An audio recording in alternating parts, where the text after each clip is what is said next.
नमस्कार। आज है 2 अक्टूबर 2025 और आज का सुविचार, सफर में धूप तो होगी, जो चल सको तो चलो।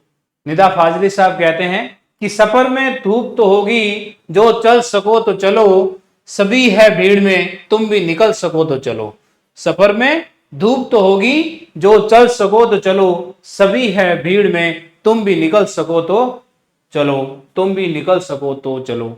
ये था निदा फाजली का आज का एक शेर, जिसमें इन्होंने कहा है कि सफर में धूप तो होगी, लेकिन यदि आपको चलना है तो चलो।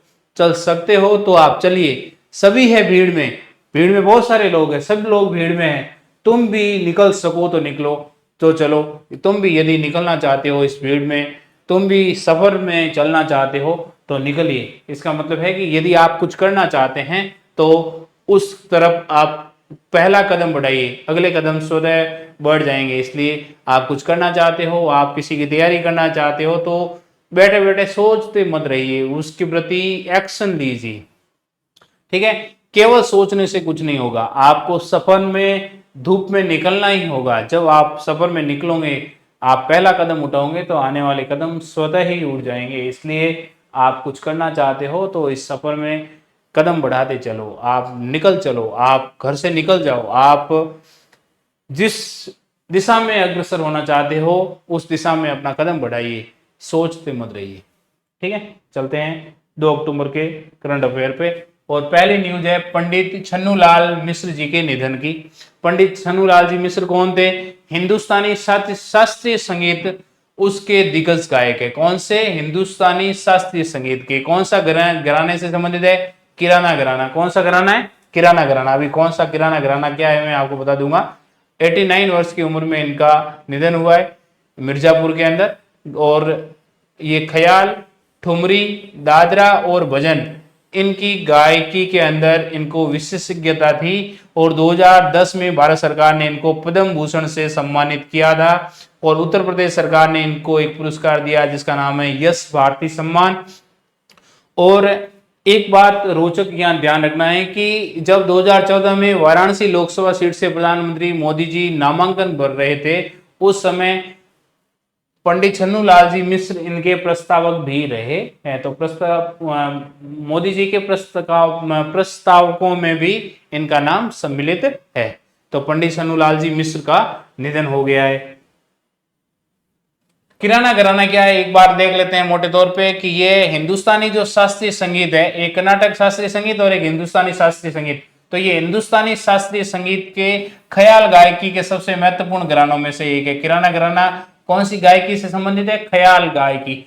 अब इसका नाम कैसे पड़ा कि यूपी के अंदर मुजफ्फरनगर है, जिसको अब शामली कहते हैं, उसकी एक तहसील या एक कस्बा है जिसका नाम है किराना। उस किराना से बना है किराना।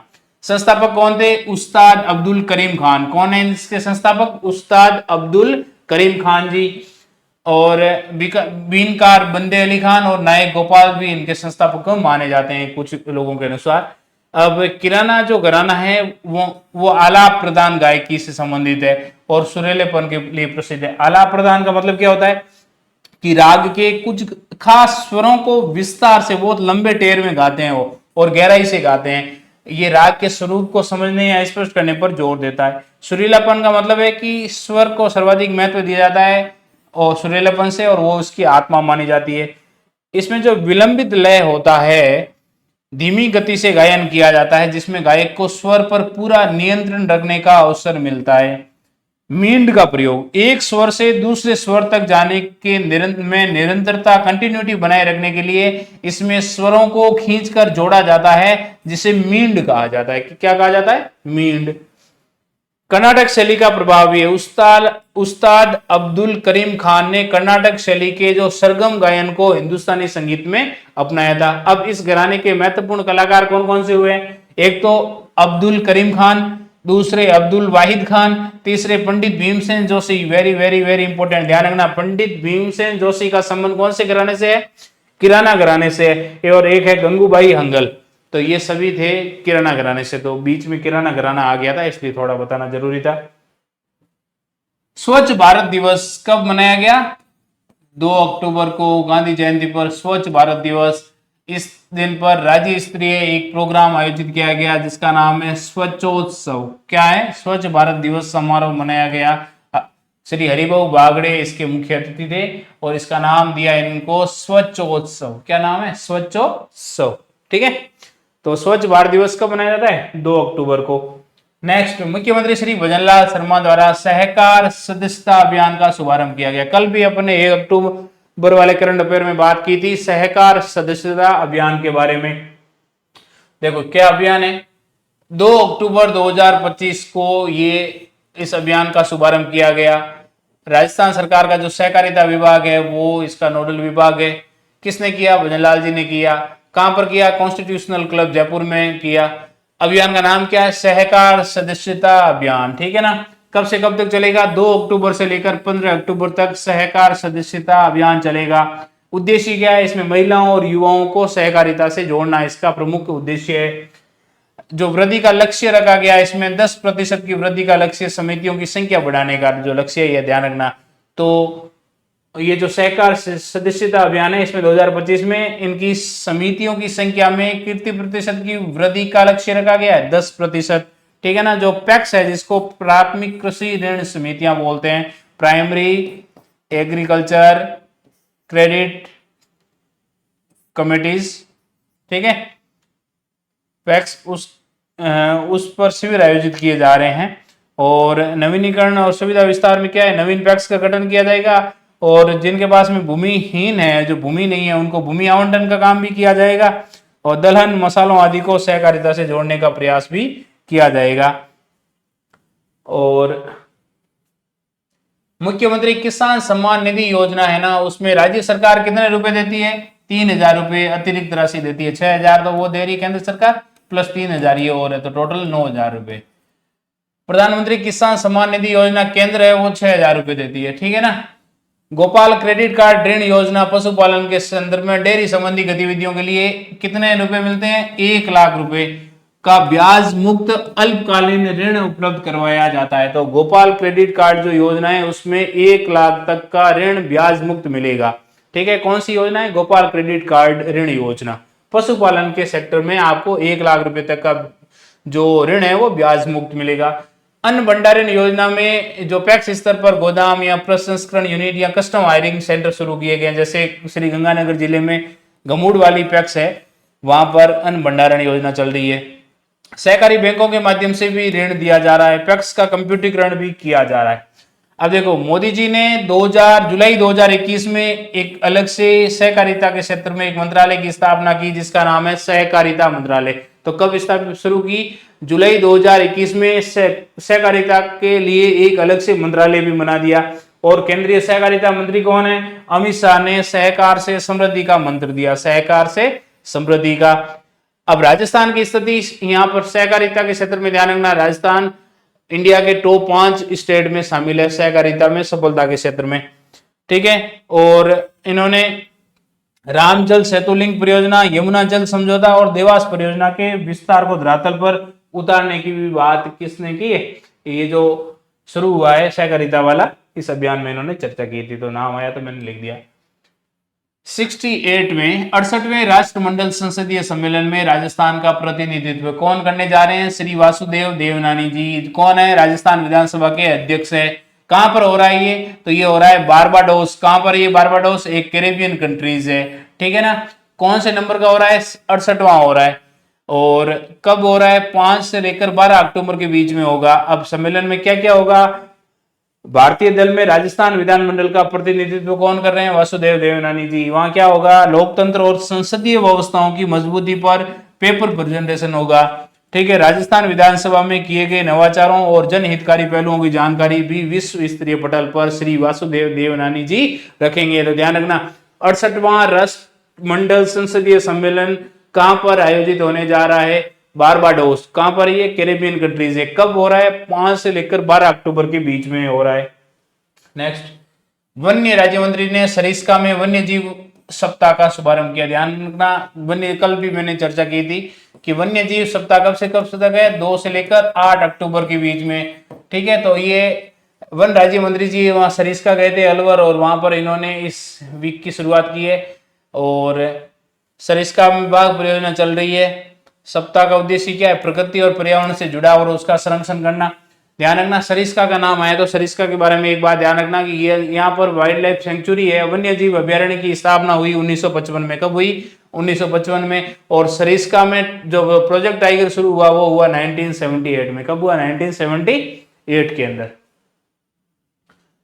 जो सरिस्का टाइगर रिजर्व है वहां उसे अब बाघों की नर्सरी के रूप में पहचान बन रही है। और यहाँ पर बाघों की जो संख्या है, टाइगर की संख्या है, उसने 50 का आंकड़ा पार कर लिया है। इससे क्या होगा कि बाघों की जो बढ़ी हुई संख्या से अब राजस्थान दूसरे राज्यों को भी बाघ भेजने में सक्षम हो गया है। और इससे यहाँ पर टूरिज्म बढ़ेगा और नए जो टूरिज्म रूट है वो खुलने की संभावना बढ़ गई है।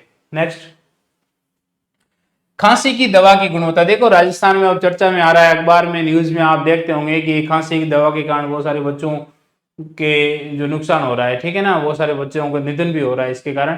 तो खांसी की दवा का नाम क्या है? तो ये सवाल करंट अफेयर में पूछा जा सकता है कि वो खांसी की दवा कौन सी है जिसके कारण, उस सिरप के कारण, खांसी के कारण बहुत सारे प्रकरण बच्चों के अंदर देखने को मिल रहे हैं। तो उस दवा का नाम ध्यान रखना,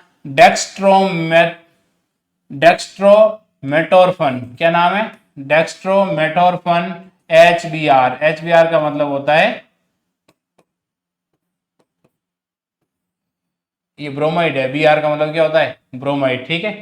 तो हाइड्रोब्रोमाइड बोलते हैं इसको। HBr का मतलब है हाइड्रोब्रोमाइड। तो डेक्स्ट्रोमेथ्रोफेन हाइड्रोब्रोमाइड सिरप है। ये जो सिरप है ये कप सिरप है, ठीक है, नाम है इसका डेक्स्ट्रोमेटोरफन। डेक्स्ट्रोमेटोरफन हाइड्रोब्रोमाइड दवा का नाम है, सिरप का नाम है। खांसी की दवा है और ये निःशुल्क दवा वितरण योजना के तहत वितरित की जाती है। खांसी की सिरप है और ये बच्चों के लिए प्रोटोकॉल के अनुसार प्रतिबंधित है, बच्चों को नहीं दी जा सकती। और कुछ जगह पर बिना डॉक्टर की प्रिस्क्रिप्शन के जिन लोगों ने ये दवा प्रयोग की उन बच्चों में कुछ दिक्कतों का सामना भी देखने को मिल रहा है। तो इस खांसी की दवा, कौन सी खांसी की दवा है जो चर्चा में चल रही है?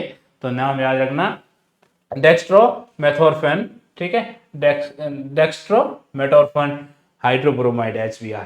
नेक्स्ट, 71वें वन्यजीव सप्ताह का शुभारंभ किसने किया है? नाहरगढ़ जैविक उद्यान से, जयपुर से 2 से लेकर 8 अक्टूबर तक चलेगा। डॉक्टर टी मोहन राज ने। कौन है ये? मुख्य वन संरक्षक। मुख्य वन संरक्षक का नाम क्या है? डॉक्टर टी मोहन राज ने। इस उद्देश्य क्या है? प्रकृति और वन्य जीवों की रक्षा का संकल्प दोहराना और पर्यावरण संरक्षण को बढ़ावा देना। कौन सा ये 71वां वन्य जीव सप्ताह है? कब से कब तक है? 2 अक्टूबर से लेकर 8 अक्टूबर के बीच में। और शुभारंभ कहां से किया जा रहा है? नाहरगढ़ जैविक उद्यान से शुभारंभ किया गया। कोटा में 132वां राष्ट्रीय दशहरा मेला। ध्यान रखना, राष्ट्रीय दशहरा मेला कहां आयोजित होता है? कोटा के अंदर। और इस बार कौन सा हुआ था? 132वां, ठीक है। तो 132वां है, कोटा में हुआ 2 अक्टूबर को। और यहाँ पर श्री भजनलाल शर्मा जी और लोकसभा अध्यक्ष श्री ओम बिरला जी उपस्थित रहे। और ये विजयदशमी के दिन मनाया जाता है, जो असत्य पर सत्य और अधर्म पर धर्म की विजय का उत्सव है। कोटा मेले में लोक परंपरा, मनोरंजन वगैरह ये, ठीक है। ध्यान रखना, मेले की थीम क्या है? इस वर्ष मेले का आयोजन तिरंगा थीम पर किया गया। तो ये ध्यान रखना, कौन सी थीम पर किया गया? तिरंगा थीम पर किया गया। और एक और बात ध्यान रखना, सबसे बड़ा रावण का पुतला। इस मेले में 233 फीट का भारत का सबसे बड़ा रावण का पुतला दहन किया गया, जिसके लिए इंडिया बुक ऑफ रिकॉर्ड्स और एशिया बुक ऑफ रिकॉर्ड्स के प्रतिनिधि ने मुख्यमंत्री जी को इस रिकॉर्ड्स का प्रमाण पत्र भी सौंपा। तो ध्यान रखना, कितने फीट का है? 233 फीट का है, जो कि सबसे बड़ा रावण का पुतला यहाँ पर कोटा के अंदर इसका दहन किया गया। दहन किसने किया? पूर्व महाराव इजिराज सिंह जी ने भगवान लक्ष्मी नारायण के प्रतिनिधि के रूप में रावण के पुतले का दहन किया। आर्थिक और सरकारी नीतियों का जिक्र भी यहां पर किया है सरकार ने। जीएसटी की दर है वो 12% से घटकर 5% हो गई। किस पर? हैंडीक्राफ्ट के जो प्रोडक्ट है उन पर, जिससे अब कारीगरों में उत्साह और आमजन से लाभ हुआ है। वोकल फॉर लोकल, मुख्यमंत्री जी ने और लोकसभा अध्यक्ष दोनों ने स्वदेशी उत्पादों को अपनाने और वोकल फॉर लोकल के मंत्र को आत्मसात करने की भी बात की। राज्य सरकार की संकल्पना के अनुसार मुख्यमंत्री जी ने कहा है कि राज्य सरकार ने नर को नारायण और दीन को देवता मानते हुए काम किया। नर को क्या मानते हुए? नारायण, और दीन को देवता मानते हुए काम किया है। और इस अवसर पर इन्होंने एक गरीबी उन्मूलन की एक योजना का जिक्र किया और इस योजना का नाम है पंडित दीनदयाल उपाध्याय गरीबी मुक्त गांव योजना। इन्होंने कहा कि हमने एक योजना शुरू की है जिसका नाम है पंडित दीनदयाल उपाध्याय गरीबी मुक्त गांव योजना। अब इस योजना का लक्ष्य क्या है? वो ध्यान रखना, 10,000 गांवों को, बीपीएल परिवारों को, 10,000 गांवों के जो बीपीएल परिवार है उनको गरीबी रेखा से ऊपर लाना है। गरीबी रेखा से ऊपर लाने के लिए, और लक्ष्य क्या है, 10,000 गांवों के जो बीपीएल परिवार है उनको गरीबी रेखा से ऊपर लाने के लिए जो योजना शुरू की गई है उस योजना का नाम है पंडित दीनदयाल उपाध्याय गरीबी मुक्त गांव योजना। तो ये था आज का करंट अफेयर।